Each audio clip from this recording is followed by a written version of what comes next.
Hi friends, welcome to Tamils vlog. இன்றைக்கி நம்ம சேனலில் ஒரு நேச்சர் vlog தாங்க பார்க்க போகிறோம். அதுக்கு முன்னாடி நம்ம சேனலை சப்ஸ்கிரைப் பண்ணலைன்னா சப்ஸ்கிரைப் பண்ணிடுங்க. எடுத்ததையுமே ஒரு சோளக்காட்டிலேருந்து ஆரம்பிக்கிறோங்க. அழகான பூக்களெல்லாம் ரசிச்சுட்டு அப்படியே நம்ம முருங்கை தோட்டத்துக்கு போகிறோங்க. மல்லிகைப்பூ பாருங்களேன், எவ்வளோ அழகாக இருக்குது பாருங்கள். நாளைக்கு தீபாவளிங்கிறனால மல்லிகைப்பூலாம் எடுத்து அழகாக கோர்த்து வச்சிட்டோங்க. அடுத்து நம்ம முருங்கை தோட்டத்துக்கு போயாச்சு.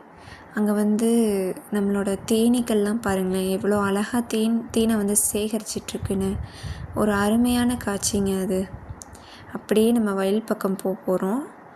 எங்கள் ஊர்லலாம் இந்த டைமில் நாற்று நடுறதுக்கு ஸ்டார்ட் பண்ண போகிறாங்க. அதனால் மண்ணையெல்லாம் நல்லா உழுது சேற்று உழவு அப்படின்னு சொல்லுவாங்க. அந்த மாதிரி சேற்றை உழவோட்டி வச்சுருக்காங்க. தயார் நிலையில் இருக்குங்க. இப்போது நெல்லெல்லாம் விதைக்கிறதுக்கு சூப்பராக இருந்துச்சுங்க அந்த காட்சிகள். அப்படியே நம்ம தொட்டிக்குள்ளே பார்த்தோன்னா நம்மளோட தவளையும் மீனும் சூப்பராக விளையாண்டுருந்துச்சுங்க. ஒன்று பின்னாடி ஒன்று அழகாக விளையாண்டுருந்துச்சுங்க. அருமையான காட்சியாக இருந்துச்சு. சரிங்க, இந்த விலாகை கன்க்ளூட் பண்ணிக்கலாம். இன்னொரு விலாகில் பார்க்கலாம். தேங்க்ஸ் ஃபார் வாட்சிங். மறக்காமல் சப்ஸ்கிரைப் பண்ணிடுங்க. எப்படி இருந்துச்சுன்னு கமெண்ட் பண்ணுங்கள். Bye bye.